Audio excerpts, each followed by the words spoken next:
Welcome to People and Profit, the show with the business stories you need to know. Coming up, big data drama after the Facebook scandal. What should change in how companies handle user information? Tracking the trade turmoil, we look at how emerging economies are standing up against Donald Trump's protectionist policies. And working out at work, the Swedish company that forces its employees to exercise during office hours. First up, though, the battle over big data. Facebook is at the centre of a political firestorm after information on millions of users got into the hands of a political research firm. The scandal has highlighted how digital giants like social networks use our personal data and behaviour online to make money through targeted advertising and more. In a moment, we'll be discussing best practice for these companies. But first, Anke Ulla has been looking back at the story that sparked this debate. Cambridge Analytica is the British data firm at the heart of the Facebook privacy scandal.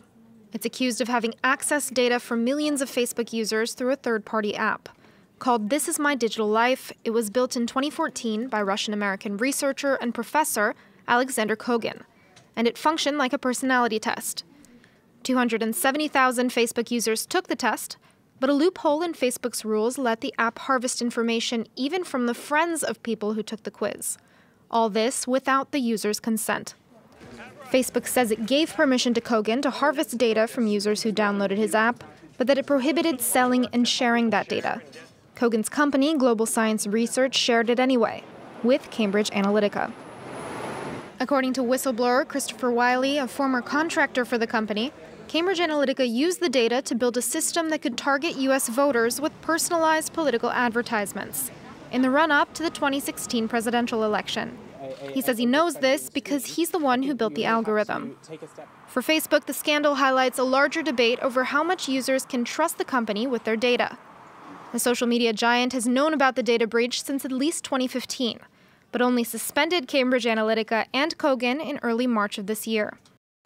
Former Facebook employees say that similar apps could have accessed millions of other users' data.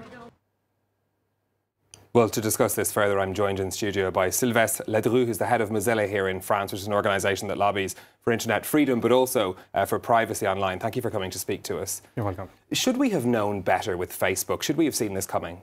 So Mozilla has always been fighting for transparency and openness online. So Mozilla is driven by a manifesto. So we have been fighting for open web and open innovation and open technology for a while. So for us, internet is really a global public resource. So we have been fighting for that. So we have been warning for a while about data protection, privacy, online privacy, these kind of things for a very long time. So we are not really surprised. What is really surprising to us is the scale, like 50 million people. It's huge, this number, like people, the number of people who got their data taken by this company. So the scale is really surprising. But at the end, what they are doing with that is not really a surprise. There is, you know, this is a very specific case, but there is a whole other debate about how we as internet users should be more careful online. Do you think people's behaviour will change as a result of the Facebook scandal? I'm sure that the behaviour is going to change. Now, what big companies should also do is being more transparent. Like, the first thing they should say is what they are going to do with those data, what kind of data they collect about you, and then how they are going to share it with other companies. Like, I'd like to know Facebook is sharing a bunch of my data. I'd like to know what they share. Are they sharing the pictures, the log of my chat with my friends? I'd like to know that. And I'd like to know which company gets this data and what they are going to use it for.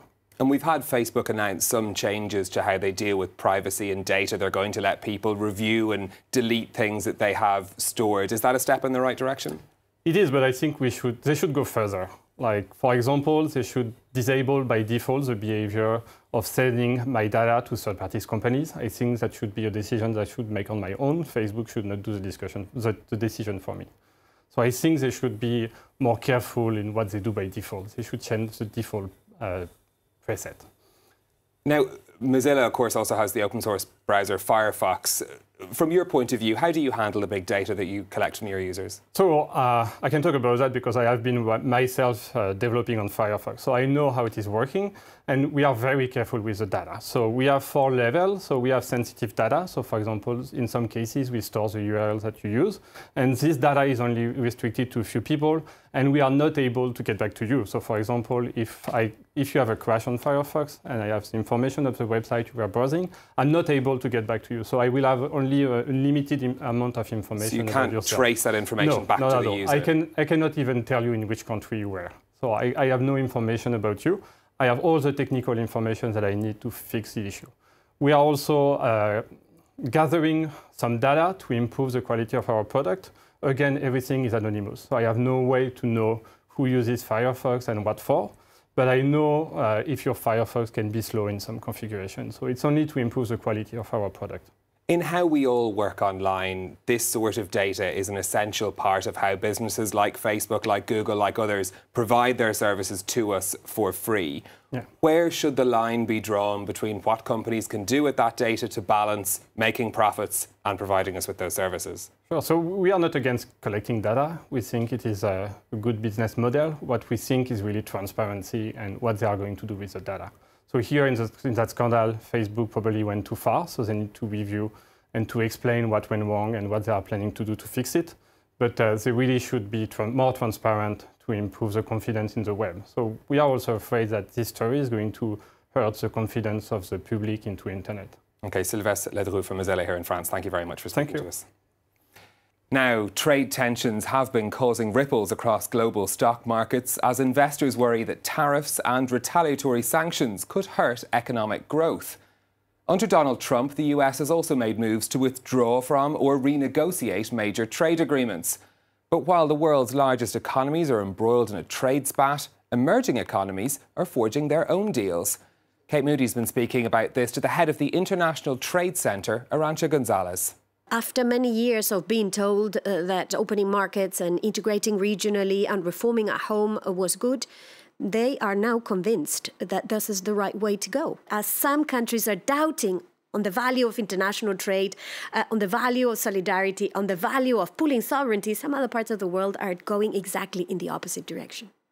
And Kate's here with me now. Kate, you've been looking at how some countries are reaffirming their commitment to free trade. Absolutely. In the midst of this global trade turmoil, more than 40 African governments signed on to a continental free trade area. The participants aim to cut trade tariffs on 90% of goods and improve other areas, including infrastructure and border checks. They hope to boost intra-African trade, which amounted to $170 billion last year, only about 15% of the continent's total trade activity.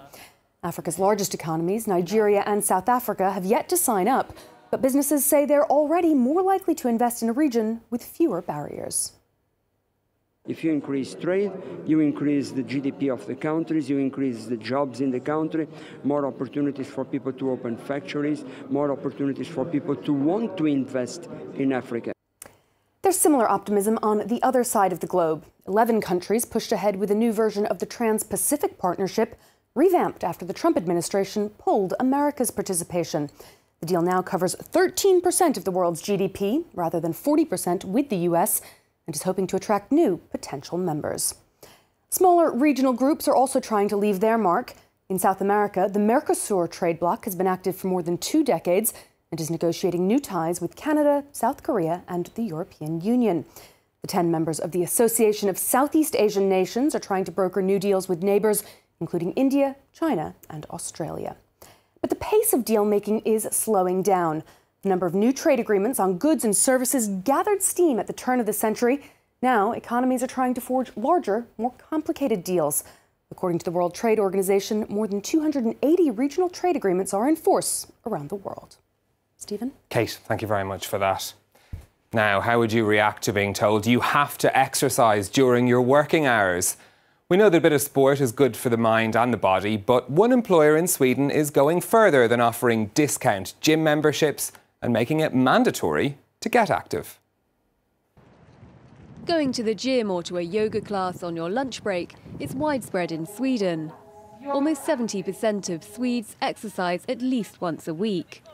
Some employers are now pushing this practice to the extreme, and making exercise on the job mandatory, such as clothing company Bjorn Borg.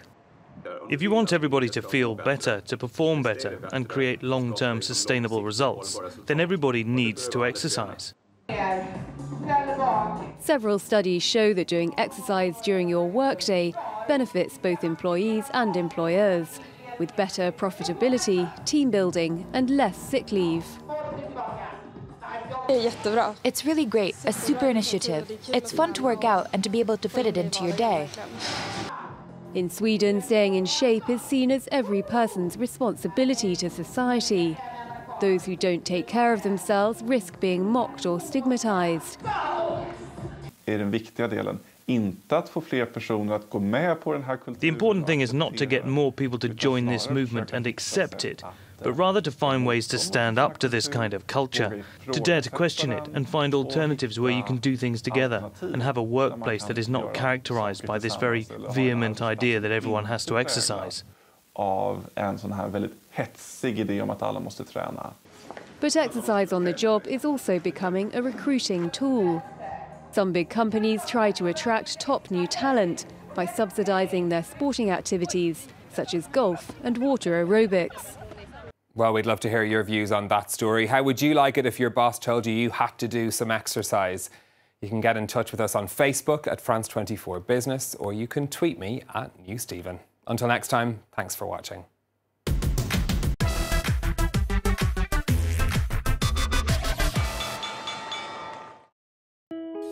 Here at France24, we're taking a broad outlook by talking about the women who are reshaping our world. En France 24 en español no tenemos temas vedados.